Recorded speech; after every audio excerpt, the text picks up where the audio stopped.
Alright, so before it gets dark, we go ahead. We're gonna do a second video on this truck. I got a lot of positive comments, some, some dumber comments, like I should just scrap it, which is just completely stupid because I actually have it sold now.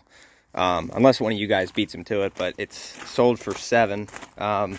Keep in mind, I got 2800 in wheels, tires, and front suspension. Like, you can literally see all the shit's brand new. Needs a cab mount, and yeah, some of the other stuff. Transmission might be under warranty, I'm not sure yet. The whole point of this is, dude's been texting me all day, right? Now, I haven't put any of the personal information out there, but all this stuff's back here.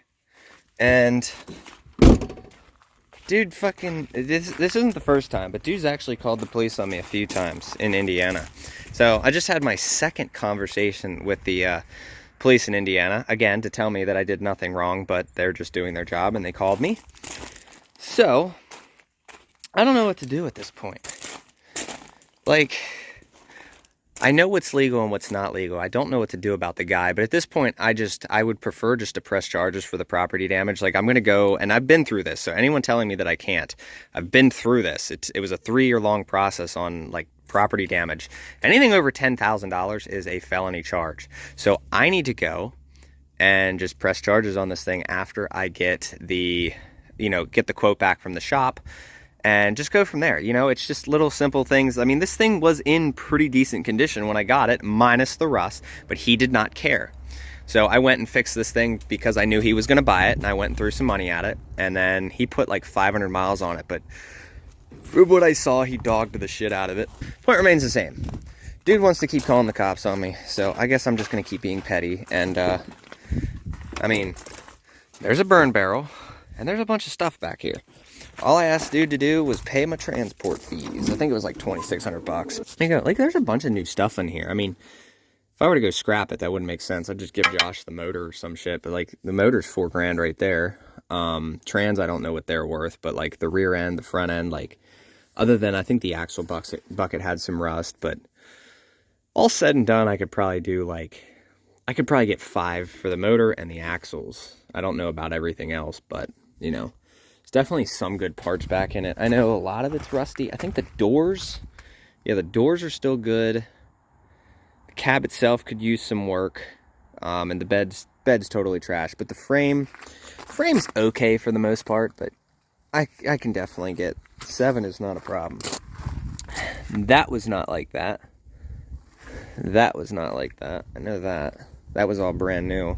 So there's damages, but I don't know. Dude said he took all that shit apart, and it's like, you can still see the flakes. Look at that. I'm chipping flakes off. Guy told me he took the P-pump apart to say that, oh, this is what was done to it, this and that. And like, dude, totally just a liar. Now I'm being told he's going to pay me $2,500 on Monday, which I don't believe that. So I'm just going to keep going the route that I'm going. We're going to press charges on it. I'm in the shop now working on a customer truck. I got an Nv5600 coming for this. That's the other thing I wanted to talk to you guys about. We were going to be manually swapping this. So initially the deal was $9,000 and $800 for the, the transport fees, right? So, and then the guy was like, he couldn't afford to pay or this and that. And then he told me that he had an 06 mega cab that was totaled. I guess the guy he hit front on, right? Hit it on the other side with a motorcycle, damaged the frame. Now looking back after all the stuff he's told me, I don't know if that truck even exists, but that's what he told me. So he had a G56 in it and a bunch of other stuff. And I told him, yeah, you can keep the G56. He wanted the G56 swap this.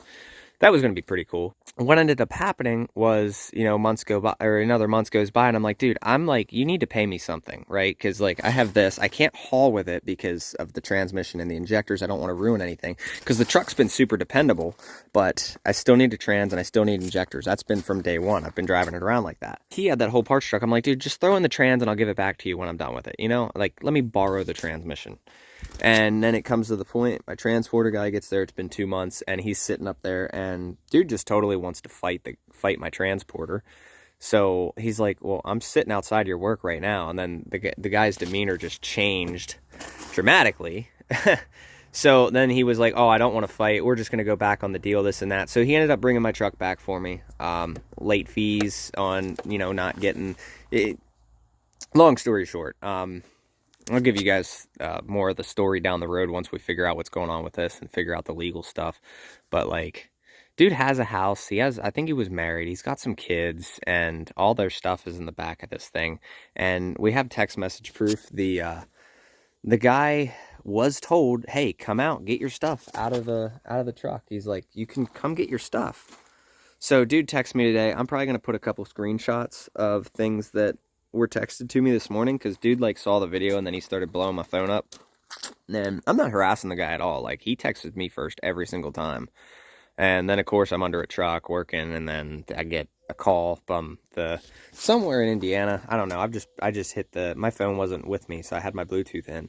So there's that. But I'll put a bunch of text messages on the screen. And I understand, you know, the negativity is going to come out of this situation. It's just one of those. I have unfortunately a good heart for people, you know. I try to help people. I try to help strangers. I felt bad for a situation. I'm like, sure, you know, whatever. And that just, you know, kind of went all bad. But there you go. So the truck should be sold tonight. If it's not, if someone beats them to it, it is up for $7 grand. If anybody wants it, you guys saw the video, like everything that was done to it. Like, there's a ton of money like threw into this thing. Like, there is some money in this truck. It's just unfortunate that the truck it is in. There you go. Now this thing, I'm going to pick it up Saturday. The guy with the mega cab actually had it. So I'm going to be going and picking up that. And this is going to get an Nv5600 now instead of a G56. And then we'll figure out what we want to do with the factory trans, because the trans itself still works. What I was going to do is I was just going to go buy a front pump and a torque converter and just slap it in and go, because, I mean, right now that's what I could afford to do. So you can see here as well, I think that was the mileage. 222, you know, trans was done, circle the installed unit. Jasper, they're not the greatest. They have a really good warranty, but that's pretty much about it. But still, it had a transmission put in it, which I could still make money off the transfer case. There's $500. Wheels and tires, I could probably make, I don't know, I could probably get $600 for them back. Like some of the interior pieces and whatnot, like I could make some money back in here. This thing smells like real trees, something crazy. Cigarettes and whatnot. Not sure what to do about all the brand new parts I threw under here. Like, everything was new, brand new, up to the pitman arm. The pitman arm and up was not brand new, but everything else was new. Yeah, oh well. But yeah, he took my fender flares off too, and then covered the rust, you know. I don't know what the deal was that. The fenders are shot. Definitely shot on the fenders, definitely shot on the bed. The needs rockers. It's a good cab if you fix what needs done, but like, even still, yeah, a little bit of damage on the cab and whatnot, but whole front axle, all that steering stuff, brand new. That was $2,800. Oh, you got out of your way to help somebody. I just have a good heart. It is what it is. I know it's my fault. I don't need to hear it in the comments. Y'all can piss off with the negativity, but we're just gonna move forward from it. We'll figure it out. Make sure he doesn't do it to somebody else. And somebody did a pretty decent job looming all these wires. Looks like I was up in here. I don't know if that's factory or not, but and they have it nice and hidden back there. I like that. Yeah, there's money in this, because like starter's brand new and all that's brand new. Killer dowel pin was done. It didn't leak oil when I sold it to him. It does leak oil now. New water pump. Like, legitimately, there's a shitload of money in this pretty much worthless at this point truck. Hey, look, there's an air compressor in here. Looks like somebody had an exhaust brake at some point. I wonder if does it have the exhaust brake, or somebody take it out? Looks like somebody took it out.